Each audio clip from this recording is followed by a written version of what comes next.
এই চ্যানেলে সম্প্রচারিত সকল খবরই সচেতনতামূলক এবং শিক্ষণীয়, কোনো কিছুই প্রভাবিত নয়। পুজোর আগে 3 দিনের ট্রাক ধর্মঘট রাজ্যে। কাল থেকে 72 ঘন্টা চাকা জ্যামের ডাক federation of West Bengal truck operators অ্যাসোসিয়েশনের। পুলিশি জুলুমের বিরুদ্ধে প্রতিবাদ, ওভারলোডিং বন্ধ সহ 7 দফা দাবিতে 3 দিনের ট্রাক ধর্মঘট। West Bengal truck operators association, আমরা শুধু অ্যাসোসিয়েশনগতইভাবে আছি এবং সারা পশ্চিমবাংলার ট্রাক মালিকরা এটা সমর্থন করছে। শুধু তাই না, অল ইন্ডিয়া বেশিকো এটা সমর্থন করছে। এটা হচ্ছে তা না, দেখুন পুজোর আগে বলে না, পুজো এখনো অনেকটা দেরি আছে, এখনো 1 মাস 1.5 মাস পুজো দেরি আছে। আজকে এই পুজোর থেকে বড় ক্ষতিগ্রস্ত হচ্ছে আমরা, পরিবহন শিল্পটা ক্ষতিগ্রস্তর দিকে বেশি হয়েছে। আজকে আমাদের যা পরিস্থিতি হচ্ছে, আপনি ঘরে ঘরে গিয়ে দেখতে পাবেন যে কেউ ইএমআই দিতে পারছে না। আজকে ঘরে ঘরে গিয়ে দেখুন, কেউ পেপার মেনটেন করতে পারছে না। বহু গাড়ি সমস্ত দাঁড়িয়ে রয়েছে, আমার অর্ধেক গাড়ি কাটাইয়ে বিক্রি করে দিয়েছে। বহু গাড়ির মালিক আজকে আমাদের মানে এমন অবস্থা হচ্ছে, সবজি বিক্রি করছে, কোনো গাড়ি ভ্যান চালাচ্ছে। আজকে আপনারা বলুন, আজকে 3 দিনের যে পরিস্থিতি, যদি 3 দিন পরিস্থিতিটা না মানানসই হতে পারে, তাহলে আমরা কি করে গাড়িটা চালাবো? আমরা আমাদের বাল বাচ্চা পেট কি করে চালাবো? আমাদেরও তো সংসার আছে, আমাদেরও তো ধর্ম আছে, আমাদেরও তো সমস্ত, আমাদের দেয়ালে পিঠ ঠেকে গেছে।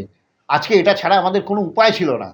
জাস্ট এটা আমরা, যদি সরকার প্রথম থেকে আমাদের সাথে চিন্তা ভাবনা করতো, তাহলে মনে হয় আজকে এই জায়গাটায় আমাদের আসতে হতো না।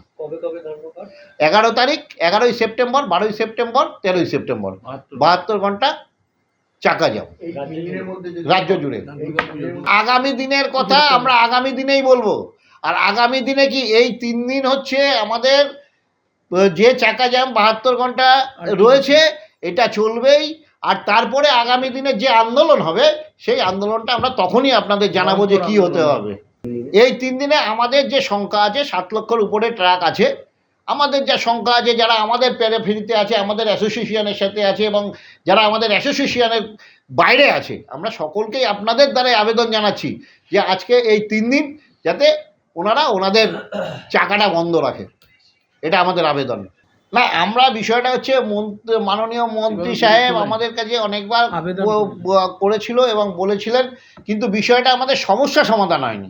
সবচেয়ে বড় কথা হচ্ছে, যদি সমস্যার সমাধানই না হয়, তাইলে আমরা কি করব? আমাদেরও তো, আমি তো আপনাদের একটু আগেই বললাম, আমাদের পরিস্থিতি, আমাদের ভয়ঙ্কর পরিস্থিতি।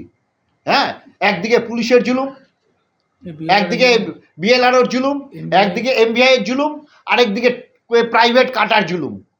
আজকে আমরা চারিদিকে না চিরনির মতো মানে একদম হয়ে গেছি, মানে আমাদের বন্ধ করে দিয়েছে। হ্যাঁ, সারাশি মতো মানে হয়ে গেছি, যার জন্য আজকে আমাদের দেয়ালে পিঠ ঠেকে গেছে, যার জন্য আমরা আজকে এই পথে নামতে বাধ্য হয়েছি। তবে তারা আমাদের নিশ্চয়ই ভুল বুঝবেন না, আমরা ইমার্জেন্সি কোনো গাড়ি আমরা আটকাচ্ছি না।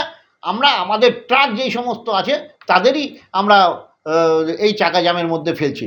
কোনো ইমার্জেন্সি গাড়ি, যেহেতু দুধ আছে, হ্যাঁ, মাছ আছে, এবার যেরকম ইমার্জেন্সি বা পেরিশেবল গুডস ফুড যারা আছে, সেই গাড়িগুলোকে আমরা বাদ দেবো, এবং এছাড়া আমাদের সমস্ত বন্ধ।